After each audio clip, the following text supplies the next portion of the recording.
In that dark gray hour just before the dawn, Mrs. Gregory and her chartered rescue boat reached the location of the Magic Island. This weird island has been submerged, raised, and sunk since we saw it last, and Captain Bradford and the girl commander nearly went down with it. They floated all night, clinging to a small rubber life raft, and were just about ready to give up hope when a searchlight swept the sky. Johnson, in the pilot house of the rescue boat, thought he saw a tiny light far ahead and called Mrs. Gregory, Jerry, and Joan to watch with him. Jerry signals with the searchlight, and a faint answering signal is seen. All is excitement aboard the Gregory boat as they bear down rapidly on the two people in the water, the first faint streaks of dawn lighting up the ocean.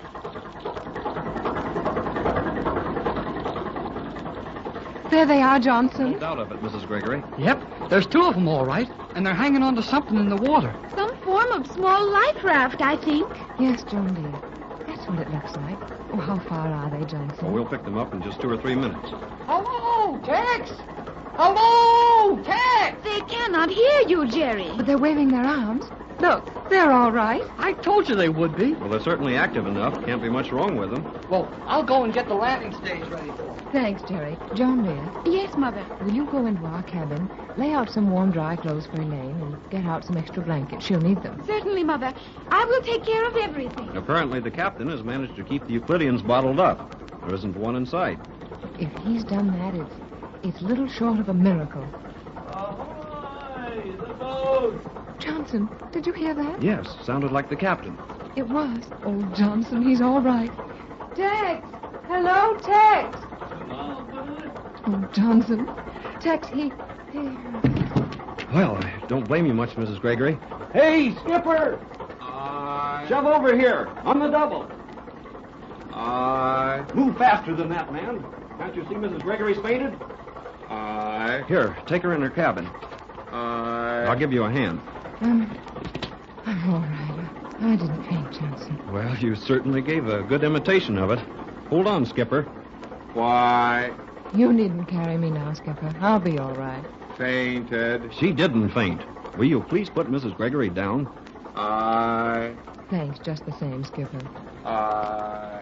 Isn't there anything in the world which will cause that man to say more than one word at a time? Nothing. Oh, I'm all right now. How near are we to Tex and Elaine? Mighty close now. McLeod, Aye, Mr. Jackson. hold your motors down hard. Aye. Ahoy there, Tex. Are you all right?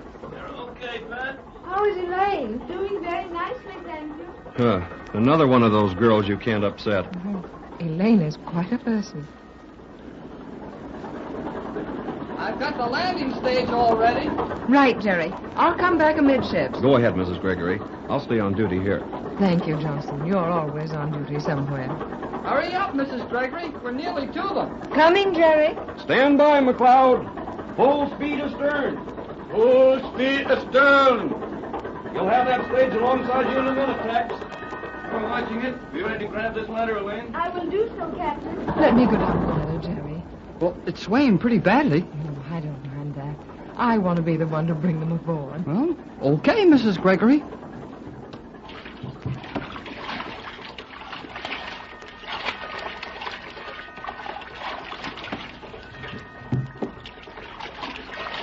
Oh, Tex, give me your hand. I'm all right, Pat. And Elaine, you must be nearly dead. We did not fare badly.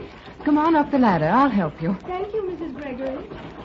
I'm right up here, Elaine. Give me your hand as soon as you get up high enough. It is good to see you, Jerry. Boy, it's sure good to see you, too. I will take charge of Elaine now, Jerry. Come to our cabin, Elaine. You must have some warm, dry clothing at once.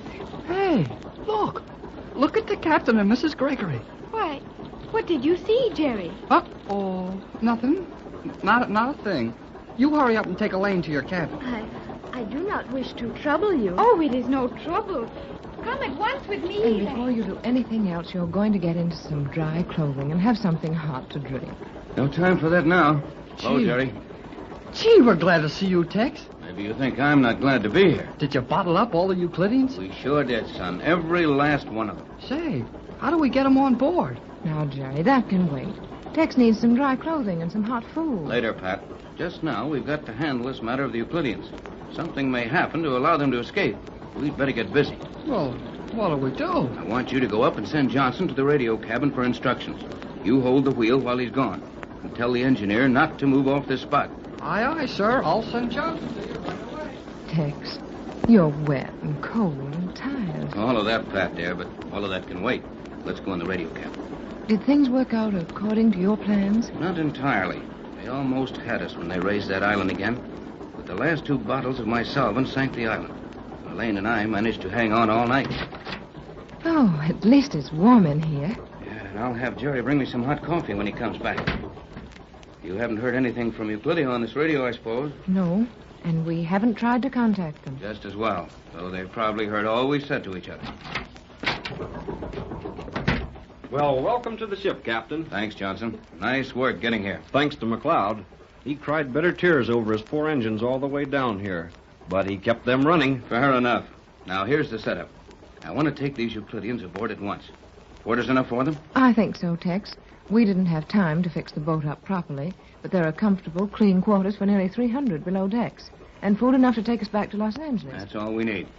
All right, Johnson. I'll get them on the radio and tell them what they're to do. You stay in the bow. Keep the ship in this position. That landing stage is practically over the surface airlock I'll make them come up through. Well, what if they come up with weapons? Take one of the crew up forward with you, Johnson. Have him train that large telescope on the spot where Euclideans start popping out of the water. I'll tell them we've got some powerful kind of gun pointing at them. They won't know the difference. That's a good idea, Captain. But are you sure they'll start popping out? I'll take care of that with the radio. Anything else? That's all. How about getting them peaceably into the hold once they're aboard, Tex? We've men enough here to guarantee that. I think our trouble with Euclidia is all over.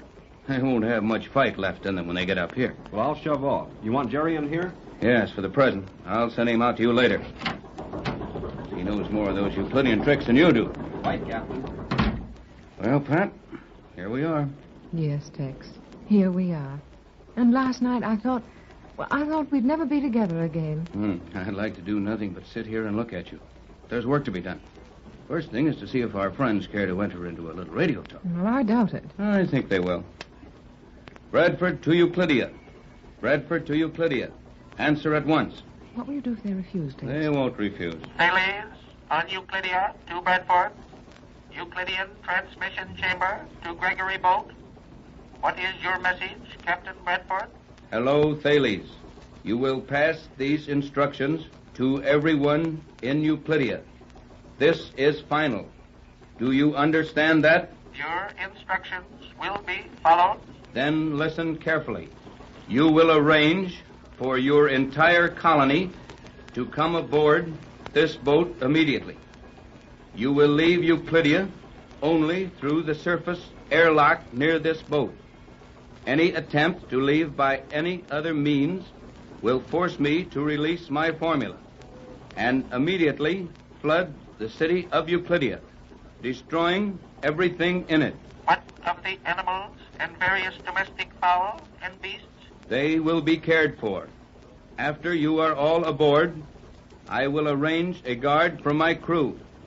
They will remain on Euclidia until those animals may be taken out to safety. I understand. We are to begin evacuation of the city at once. I suppose you realize that we may leave that lock only one at a time, and that several hours will be required. I realize all that. Start at once. We are ready to take you aboard. You, Thales, shall be the last to leave Euclidia, and your life will be the guarantee of the actions and safety of the others. That is well. We will begin at once. Prepare to receive the first of our colony in less than 180 seconds. Good. That is all. 180 seconds. Tex, they can be coming out of that lock in 3 minutes. That's what Thales says, and his mistakes are few and far between. I will take you to the captain. Hey, I got it this far. I can take it in. Now, what are you two fighting about? Sounds like home. Well, I got this coffee from the galley for you, Tex, and Joan I here... wanted to bring it in to you, Captain, but Jerry would not allow it. That wasn't very gallant, Jerry. Well, maybe not. But Joan took the coffee to Elaine. Say, this is mighty good, Jerry. Certainly hits a spot. How is Elaine, Joan? She is apparently quite well, though there was not time to make sure. No time. No time for what? Something happened to her? Yeah, she went to sleep. Oh, well, that won't hurt her a great deal. You know, that girl has plenty of nerve. She deserves a rest. But she did not even have her coffee. I sent Jerry to the kitchen, and... Kitchen. I've told you 100 times, on a boat, it's the galley. Very well, Jerry. I sent you to the galley, and before you returned with the coffee, Elaine had fallen asleep. Well, that's all right. Sleep will do her more good anyway. But I enjoyed the coffee. A little later, I'd like some more. Oh, sure, Tex. I'll get as much as you want. Hey, what about the Euclideans? I just had Thales on the radio. They're coming aboard right away, and they're not going to stop to argue about it. The Euclideans agreed to your plans without resistance. They did? Doesn't sound right to me. And it wouldn't to me, Jerry, if I hadn't heard it with my own ears. Well, I'll bet it's a trick. I would suspect that. No, not this time. Frankly, I expected some argument about it. But for some reason, Thales sounded absolutely hopeless. Yes, I think you're right, Tex. All the fight has gone out of them, but why? I don't understand it.